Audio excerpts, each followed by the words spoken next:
Hello! Today I've got a video tutorial that's a little different from my usual card making videos. If you follow me on Facebook or Instagram, you know that I love playing with alcohol inks, but I usually forget to record what I've created. But I've had several requests to film tutorials, so I thought I'd start out with a bright and cheery one using a few new-to-me products that I really love. So let's get started. I'm trying out T-Rex inks for the first time today, and wow, are they vibrant! I'll share more thoughts on these inks as we go along, but I'm also using T-Rex blending solution with the inks, my trusty camera lens cleaner, Pinata Brass alcohol ink, Pinata Blanco alcohol ink, and NARA Black paper.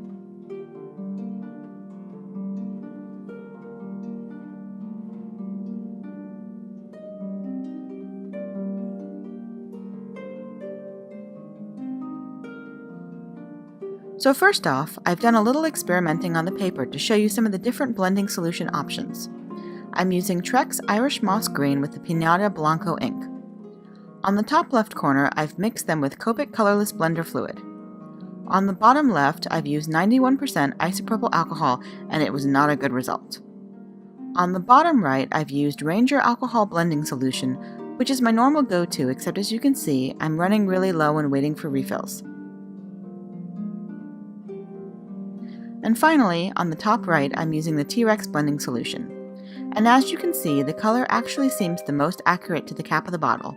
I was pleasantly surprised by this blending solution. And before we get started, I wanted to take a minute to show you a few ways to use the inks on black paper. The inks aren't opaque on their own, so they need something to help the color stand out, and that's where the Blanco ink comes into play. You can also use Snowcap Mixative from Ranger if you've got that instead. So first, you can add a drop of your colored ink to the black paper, but as you can see, it doesn't show up. But if you add a drop of Blanco ink, the color will mix and you can spread it around.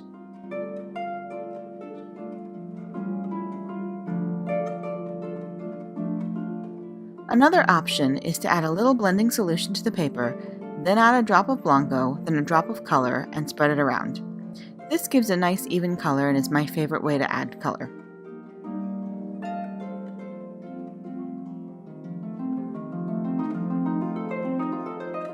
But you can also add the blending solution in Blanco, spread it around, and then add color on top. The color will still mix, but will often leave patches of white behind. If that's the look you're going for, that's fine, but today I just wanted to focus on the rainbow colors.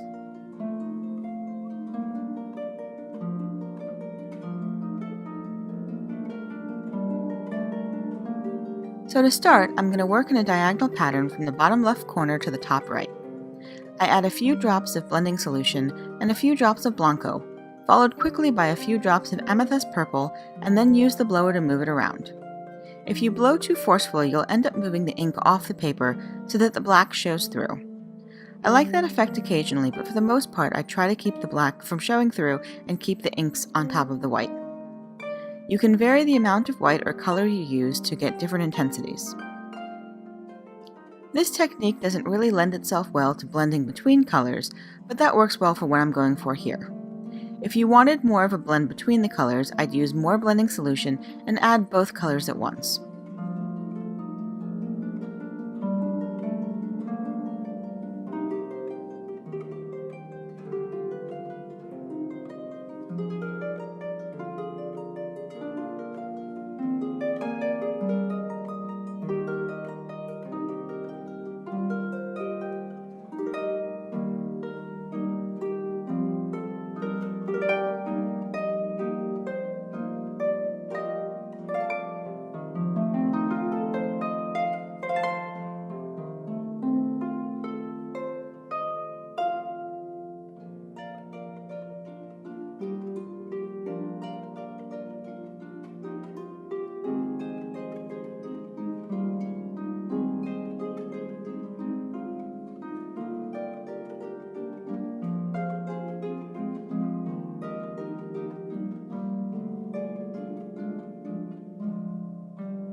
As you can see, I keep adding colors as I work through the rainbow.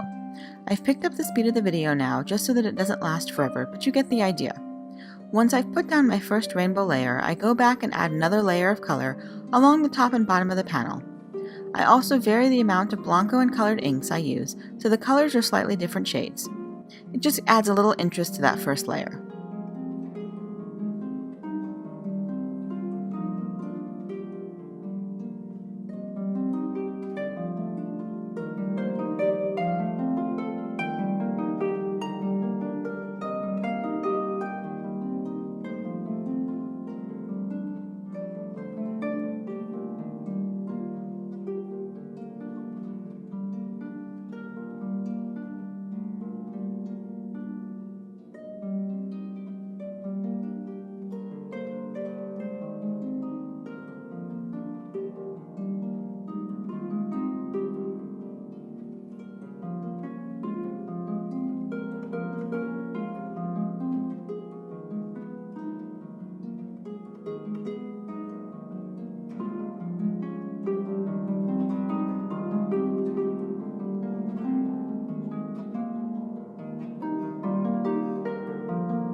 Now it's time to add a little sparkle. I shake my piñata brass really well and then add a few drops to my palette. I drop a little alcohol in the panel and then use a pipette to add a tiny drop of the metallic. Then I use my blower to move it around. Since the panel is almost completely dry, I'm not really reactivating the colors here, just adding the metallic on top of the rainbow. I could reactivate the colors with more alcohol and mix the gold in for a different look that you'll see in another video soon, but that's not what I'm going for today. Mostly, I add gold in a few spots until I'm happy with the coverage.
Just like my cards, I'm hard-pressed to avoid adding a little splatter here and there, so I take a cheap synthetic paintbrush and dip it in the blending solution and then tap it across the panel. Where it hits the ink, it will lighten and move the inks and create little droplets, almost like water on reactive inks or distress inks. I repeat this process a few times until I like the way it looks.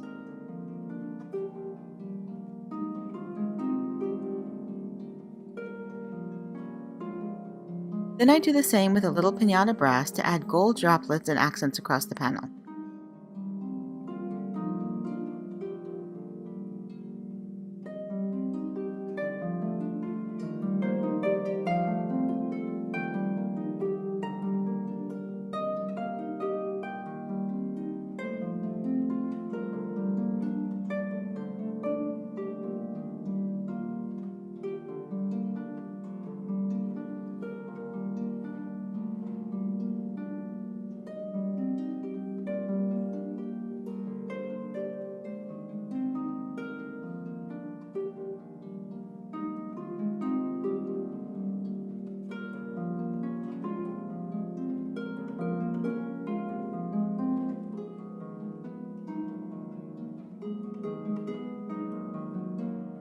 Again, the great thing about this paper is that you can take a little alcohol and a paper towel or a Q-tip and erase any droplets you're not fond of. The paper is synthetic, and you could actually clean off this entire painting and start again if you wanted.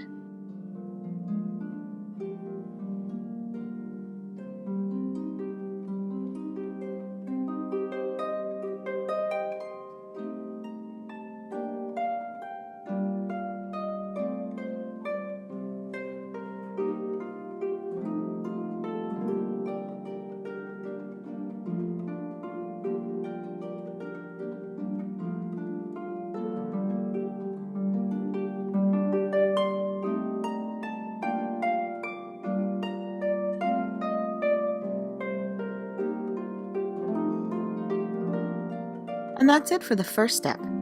Next, I'll be spraying the rainbow with a few coats of varnish and sealer, and then it will be time to trim it, adhere it to a gold frame, and add a coat of resin. If all goes well, I hope to film that process and share it here. I hope you enjoyed today's video, and if you have any questions, please feel free to leave a comment and I'll try to answer. All the products I used are linked in the YouTube description below or over on my blog. Thanks so much for watching, have a fantastic day, and happy crafting! Bye!